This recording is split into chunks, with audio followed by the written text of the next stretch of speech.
When hope is gone, undo this lock and send me forth on a moonlit walk. Release restraint level 0.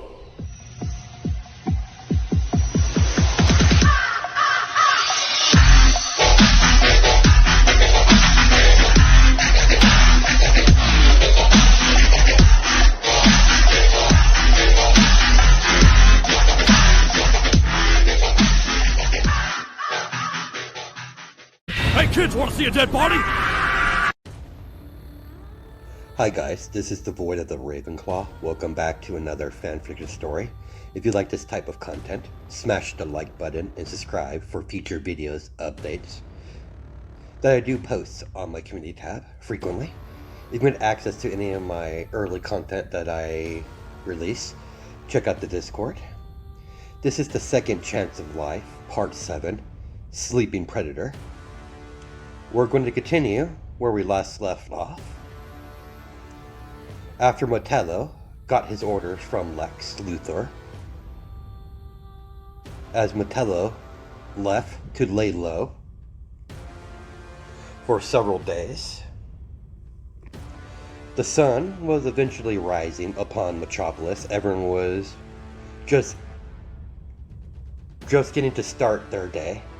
The mailman is delivering mail.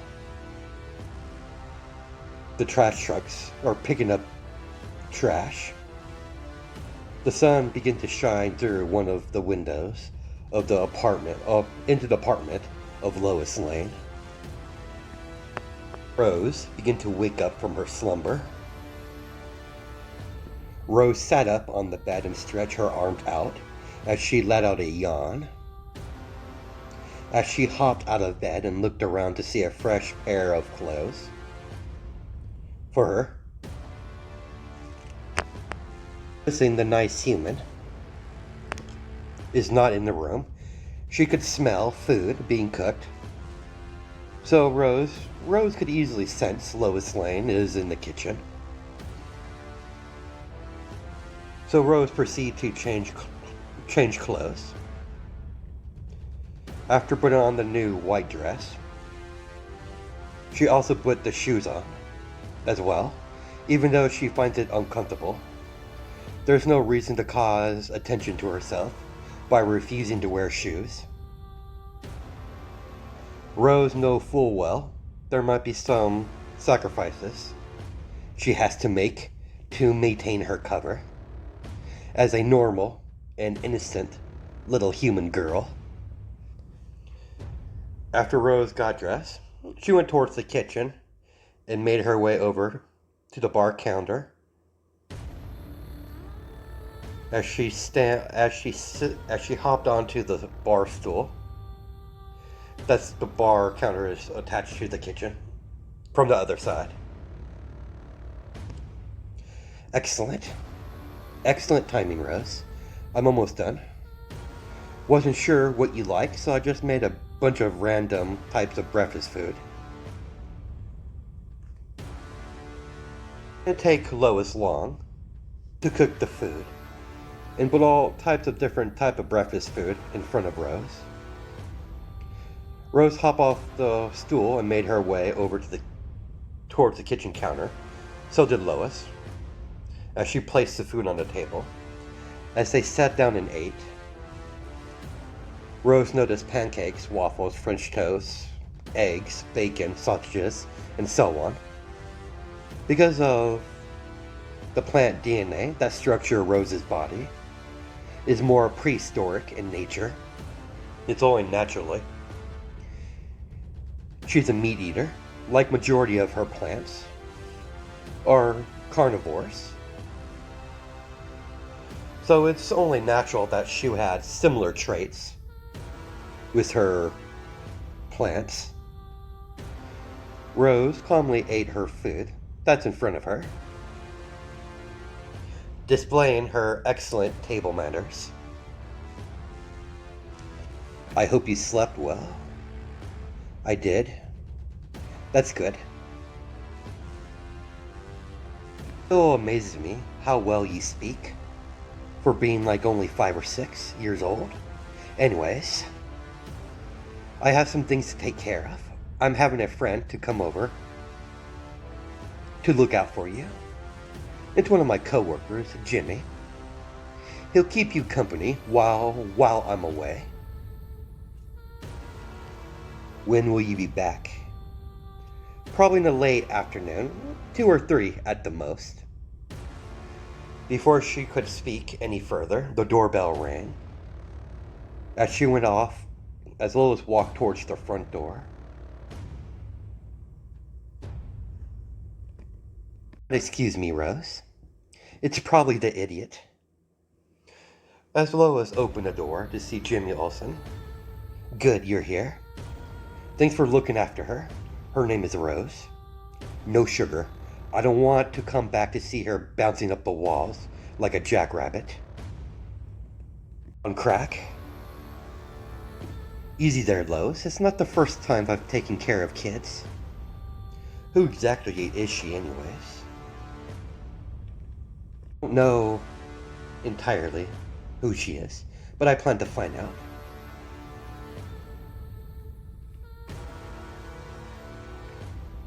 Can't even comprehend why someone would just abandon their own child. I should be back around 2 or 3.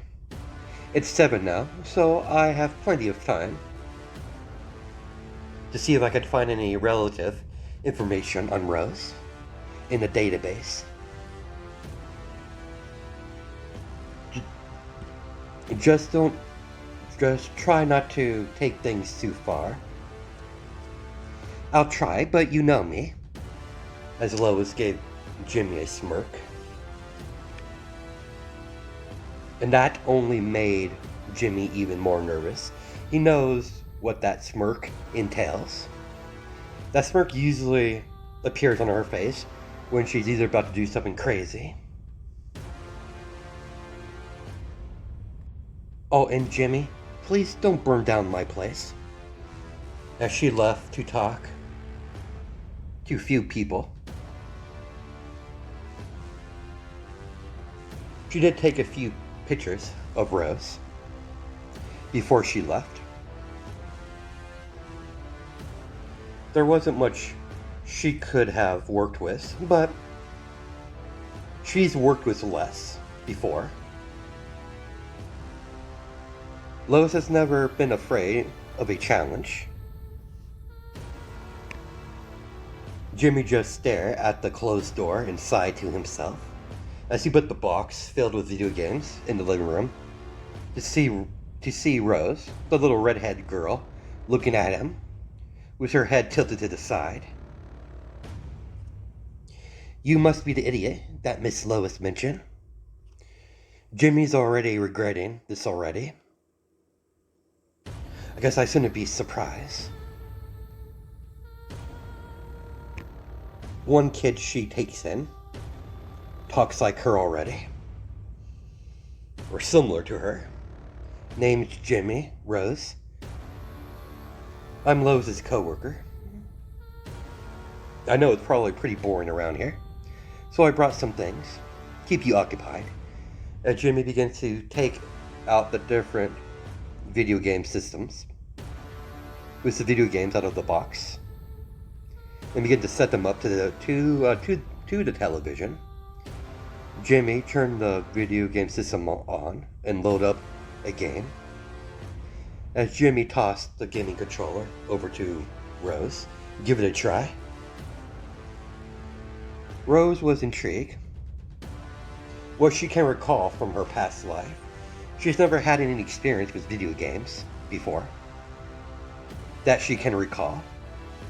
So she's intrigued as she sat down on the couch while holding on to the controller and began to pay attention to the television as Rose pressed play on the game. First, Jimmy wasn't expecting much from the girl, but as he's watching the screen on the television, the little girl playing one of his favorite games and playing the game far more skillful than than he ever could. Meanwhile, in Metropolis, Lois was talking with a couple of her police contacts, getting them to run her picture through the database and her name. No luck so far, so they told her they would contact her once they got anything, or if they couldn't get a match, they'll let her know. Lois decided to get something to eat. It's already 11 o'clock, and 12 is fast approaching. So she called Clark to meet her at the cafe. He should be pretty close to his lunchtime, so she knows he'll be able to meet her. When Clark got the message from Lois, he was in the area, so it only took him a couple minutes to meet her at the cafe. As he stepped in to see Lois waving him over. Here you are, Smallville.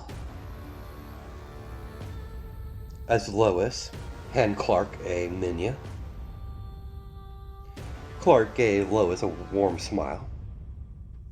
What got you all worked up today? I could tell you're irritated. Yeah, I'm just irritated. But that will pass. I'm still frustrated, you know. The girl that I've been taking care of. Speaking of her, I was a little too exhausted to really think much onto it. Who is she exactly? Lois showed a picture of Rose on her phone. Her name is Rose. Outside of that, I'm not really sure. I have a few of my police contacts trying to run her picture and her name through the database. But without no last name and any other information go on, it's becoming difficult. Where exactly did you find her anyways? Walking down the highway, I was heading back to Metropolis. What I know so far, she was coming from the direction of Gotham City. What about her parents? According to her, she doesn't have any. Either she doesn't know, or she doesn't remember. And I don't want to send her away. I'm definitely not going to put her in the system.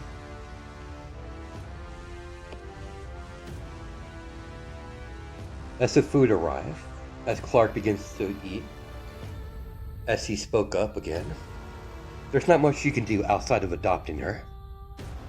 Clark was clearly joking by his tone of voice, but it didn't dawn to her that adopting the girl. You're a genius, Smallville. I like that idea. And I like Rose. You can't be serious. I'm already taking care of her. I already took her in my home, provided her food, shelter. I'm practically her mother already. I'll take care of her until we can locate her biological parents, and I'll cross that road when I get to it. Thanks for the advice, Smallville. You always make things a whole lot easier for me when I'm talking to you.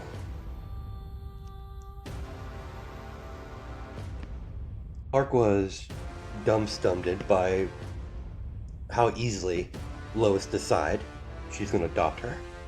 Clark doesn't have anything against adoption. After all, he was adopted by his parents.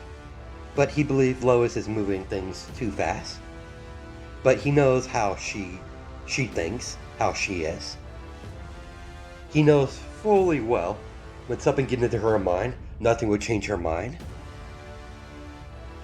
No matter what anyone tells her, she'll do what she thinks is right. Continue to eat their food. As they kept normal conversations.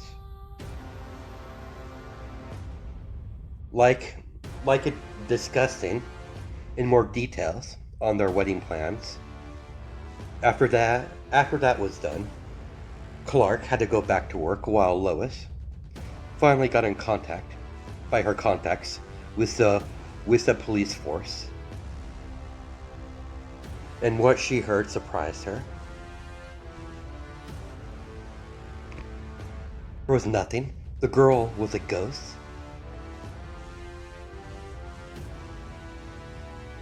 Even ran her identity through other countries' databases, through the proper channels, and got nothing.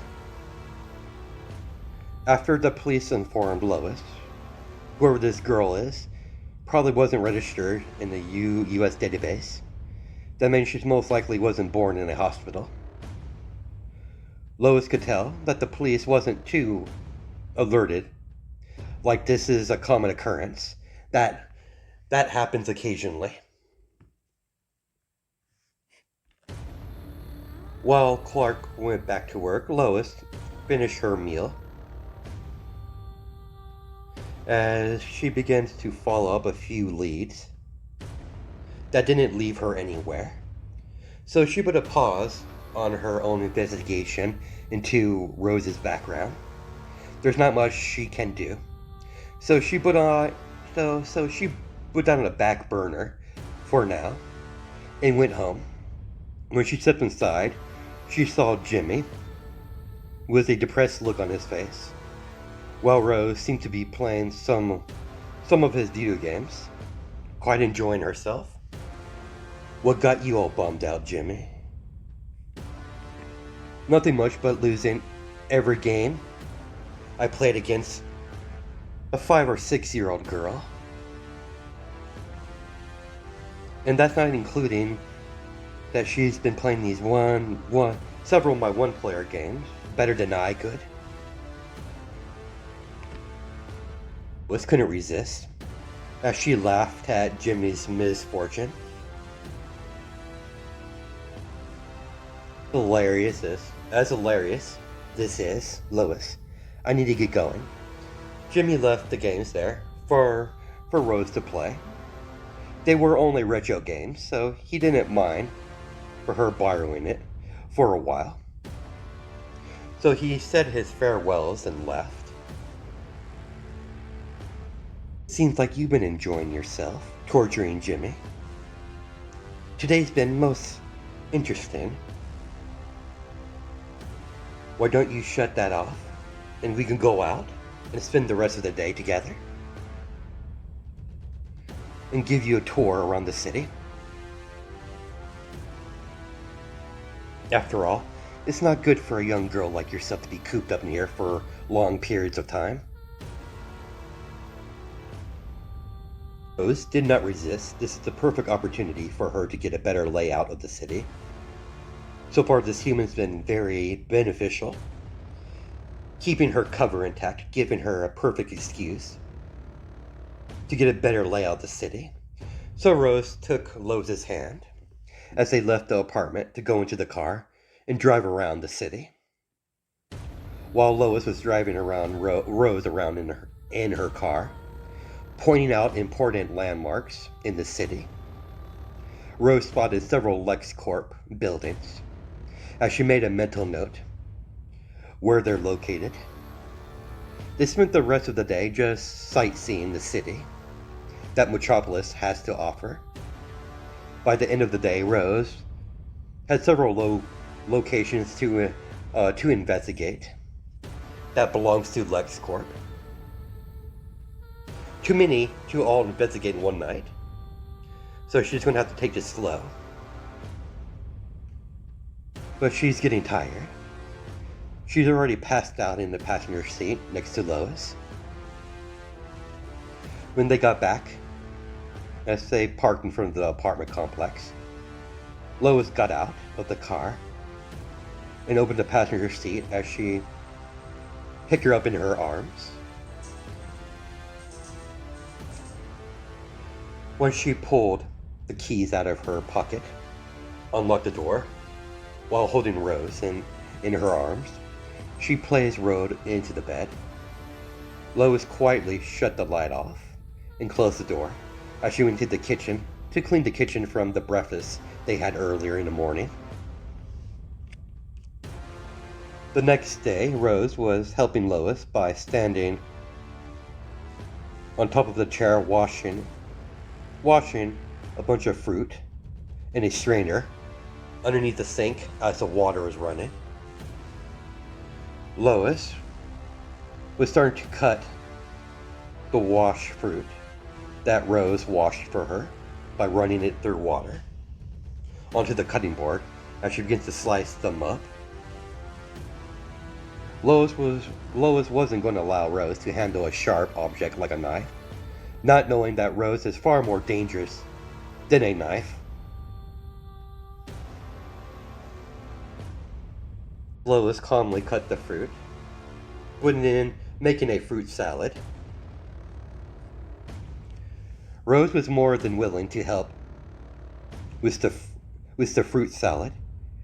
It's one of her favorite types of food. She prefers fruit over everything else. Get her wrong, she likes pizza, but she prefers food. A lot more healthier. The couple days has came and gone.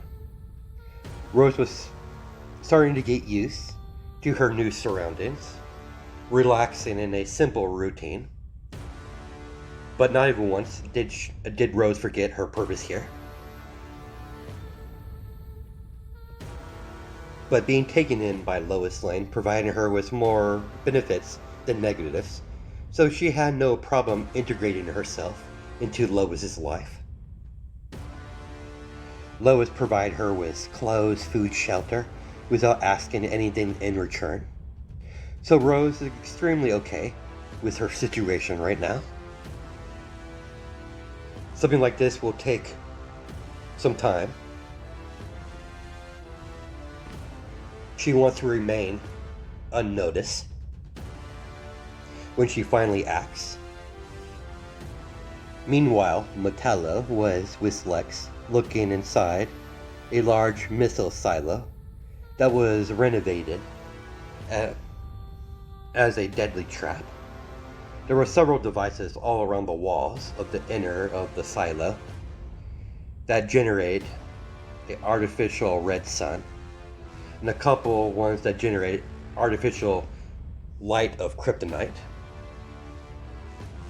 Metallo could see several very advanced light fixtures that produces some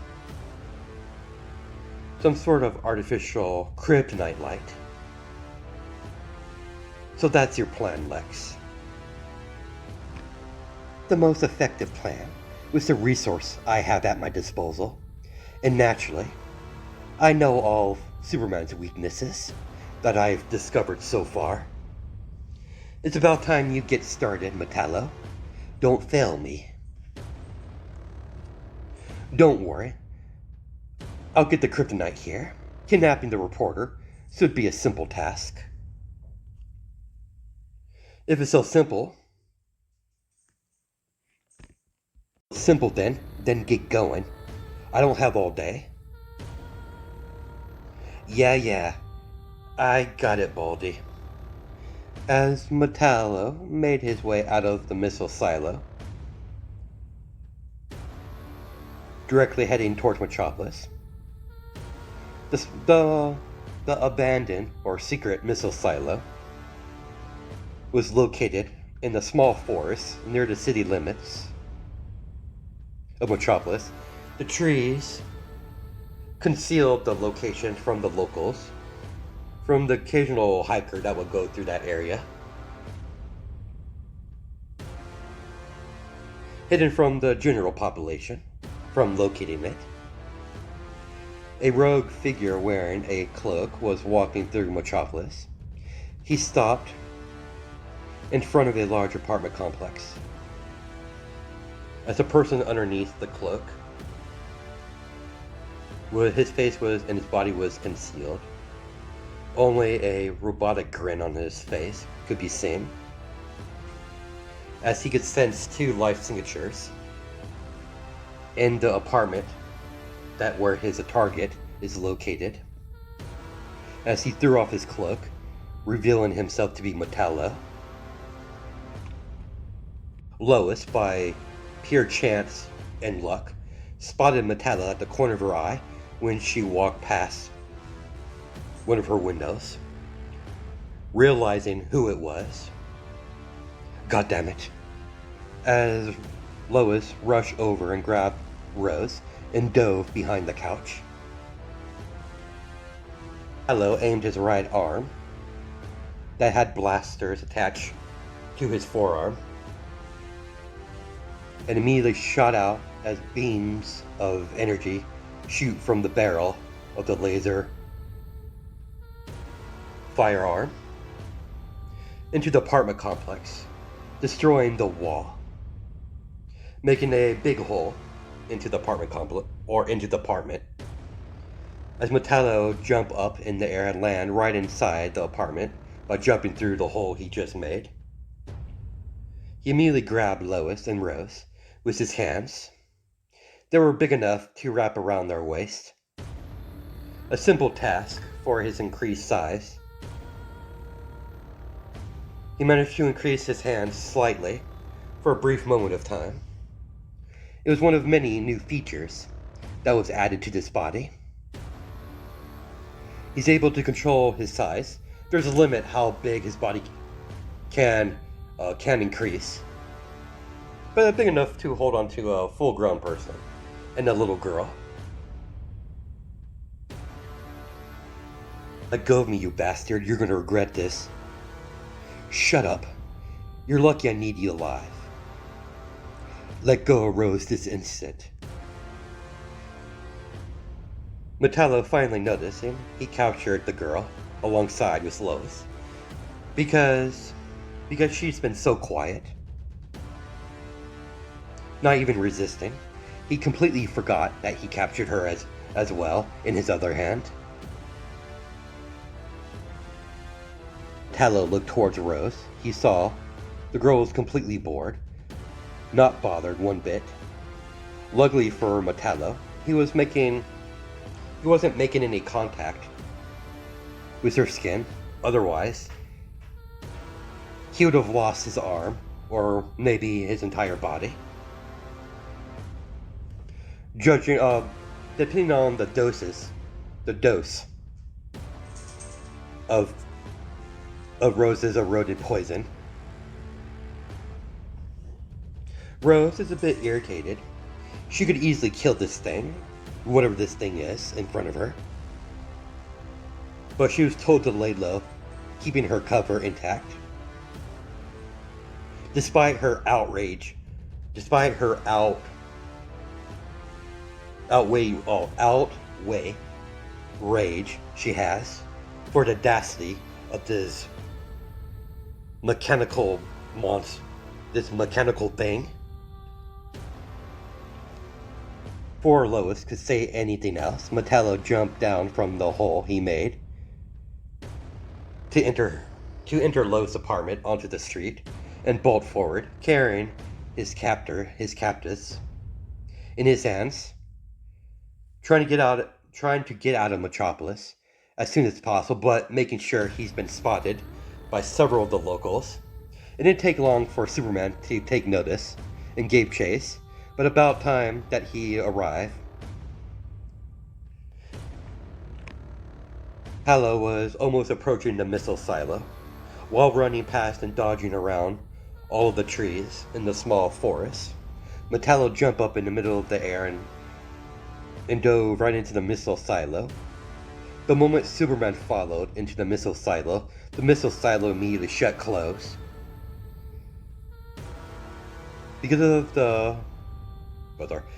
Because the metal that made of the missile silo is laced with lead, Superman was unaware of the trap he just stepped into. Metallo had a grin on his face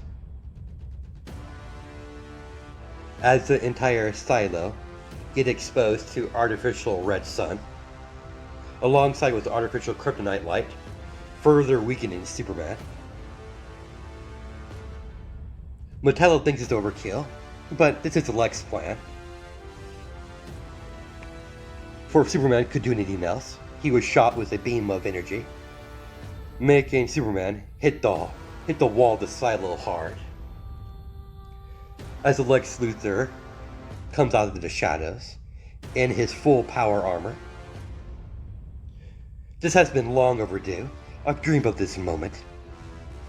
The moment I could finally get rid of you, alien. Well, how this ends, Luthor. Release Lois and the girl. Make me, alien scum. As he gave Superman a condescending smirk, as Lex kicked Superman in the stomach with his large power armor foot, as Lex started to shoot Superman with a concentration beams of energy.